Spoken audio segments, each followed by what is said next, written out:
शांति। ओम शांति। आज की तारीख है 6/8/12 और आज की ज्ञान मुरली का शीर्षक है मीठे मीठे बाप दादा कहते हैं मीठे बच्चे निरंतर एक बाप की याद में रहने का पुरुषार्थ करो। यही है बेहद का सतो प्रधान पुरुषार्थ। प्रश्न है, तुम बच्चों को कौन सा संग करना है और कौन सा नहीं?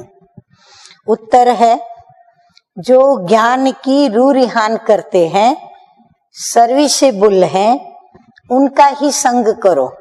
बाकी जो झरमुई झंगमुई करते हैं, फालतू बातें सुनाते हैं, उनके संग से दूर रहो। Hear no evil, see no evil, talk no evil. तो बाबा कहते हैं जो परचिंतन करने वाले हैं, पर दर्शन करने वाले हैं, उनके संग का त्याग करना है और जो स्वदर्शन चक्र और स्वचिंतन करने वाले बच्चे हैं, हमें संग उनका करना है। प्रश्न है, गफलत करने से कौन से नुकसान होते हैं? उत्तर है, जो गफलत में रहते उनसे हर समय भूलें होती रहती है। वो बाप का नाम बदनाम करते रहते हैं, उनसे फिर सभी को नफरत आती है।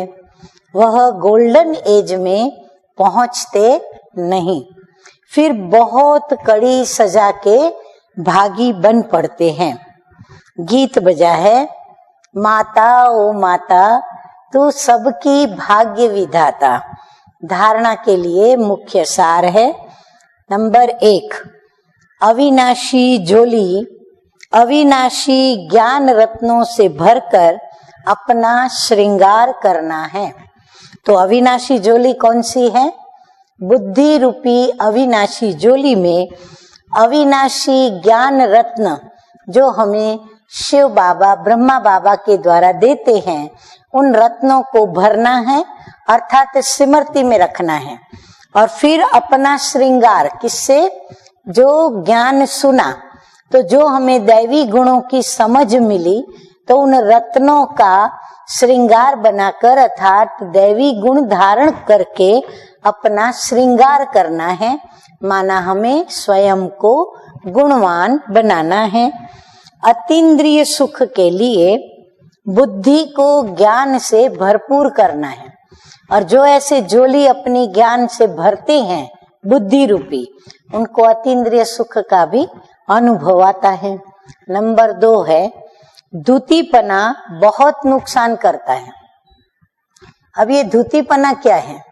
धूतीपना माना एक के पास गए दूसरे की बदनामी की, फिर दूसरे के पास गए तो उसके पास उसकी महिमा करके उस एक की बदनामी की, ऐसे उनकी महिमा करके फिर दूसरे की बदनामी करना, फिर तीसरे के पास जाके दूसरे की बदनामी करना, तीसरे की महिमा करना। तो ये है धूतीपना। तो बाबा कहते हैं ये बहुत नुकसान करता है। इसलिए ज्ञान के सिवाय कोई भी बात न सुननी है और न सुनानी है। उल्टी बात सुनाने वालों के संग से बहुत दूर रहना है। वरदान है आज का, एक बल एक भरोसा रखकर हलचल की परिस्थिति में एक रस स्थिति में रहने वाले सर्वशक्ति संपन्न भव। एक बल एक भरोसे में रहने वाली आत्मा सदा एक रस स्थिति में स्थित होगी। एक रस स्थिति माना क्या? अब बाबा समझा रहे हैं कि एक रस स्थिति अर्थात सदा अचल, हलचल नहीं। कोई भी बात से माइंड डिस्टर्ब न होवे, अपसेट न होवे, ताकि हम हलचल में न आवे, व्यर्थ सोचे नहीं।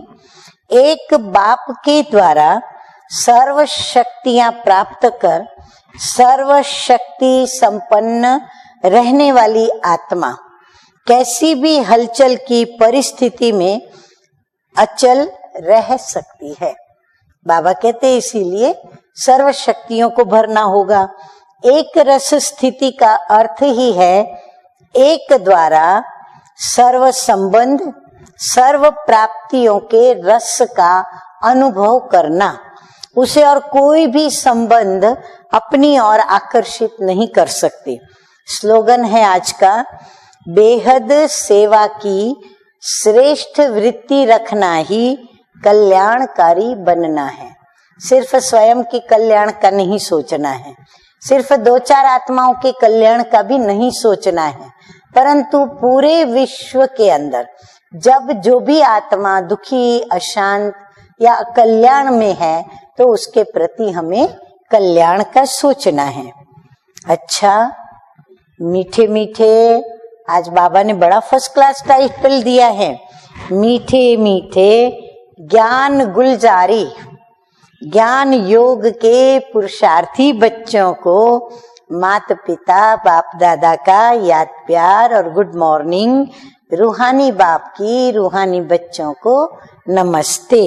हम रूहानी बच्चों का रूहानी बाप दादा को याद प्यार, गुड मॉर्निंग और नमस्ते नमस्ते। ओम शांति, ओम शांति।